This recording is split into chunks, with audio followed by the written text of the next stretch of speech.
The arranged match did not pass. Russia's victory appeared secured by the fighters of the Invisible Front. Today, Trump spokesman Stephen Witkoff is meeting with the Russian president again. As of Friday morning, today that is, the situation in the negotiations on Ukraine is developing extremely well for Russia, it seems. The accession of the former USSR to NATO has been taken off the table. The territorial issue is gradually being resolved in Russia's favor, and although they have not won everything, Russia has scored many significant victories in her direction.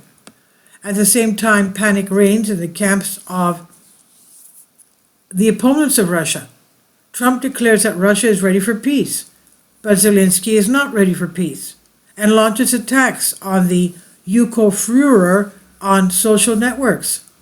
Europeans are afraid, like the devil of incense, of the possibility of the US recognizing Crimea as Russian, because then all the pro-Russians in the EU will again gain courage, start unilaterally lifting sanctions and trading with Russia, and other countries will follow, ultimately leading to the dissolution of the European Union, of course.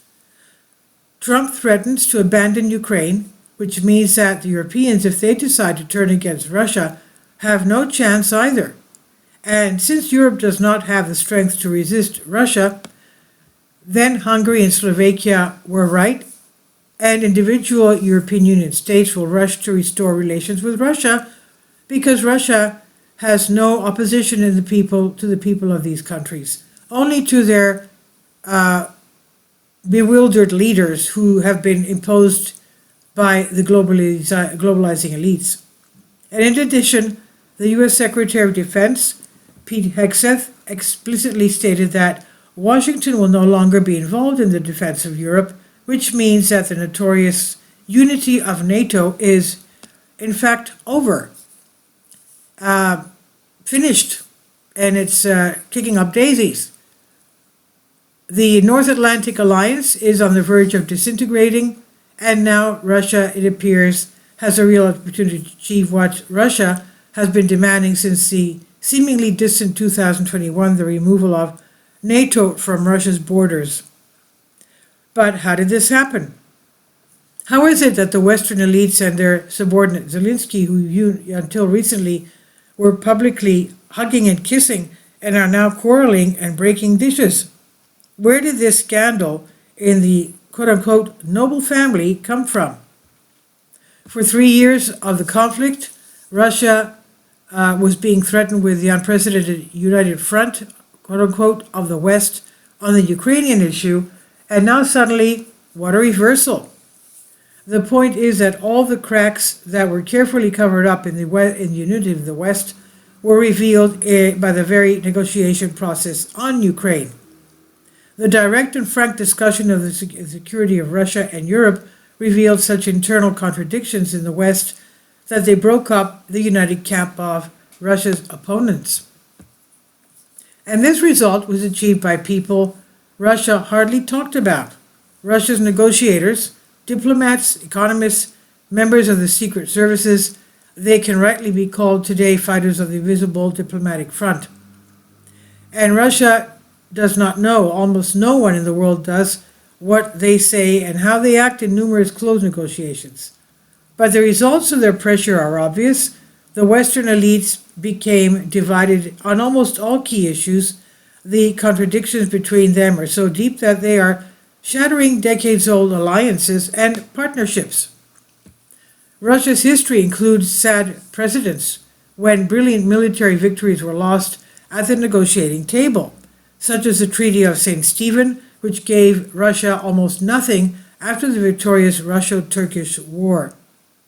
So, to make no mistake, only recently former Minister Andrei Kozyrev, also known as Mr. Yes, was labeled a foreign agent. The gentleman in question argued that Russia should not have a foreign policy independent of the United States and used every opportunity to betray Russia's interest.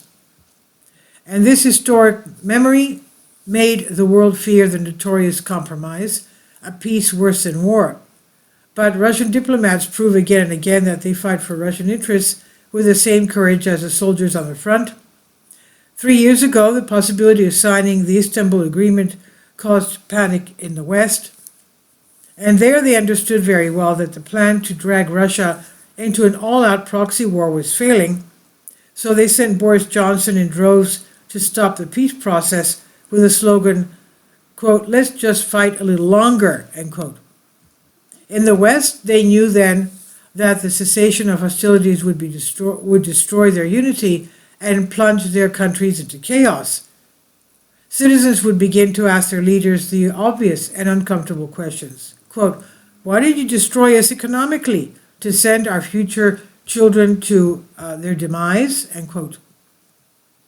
On the Eastern Front, "Have you gone crazy and it's time to go home?" End quote.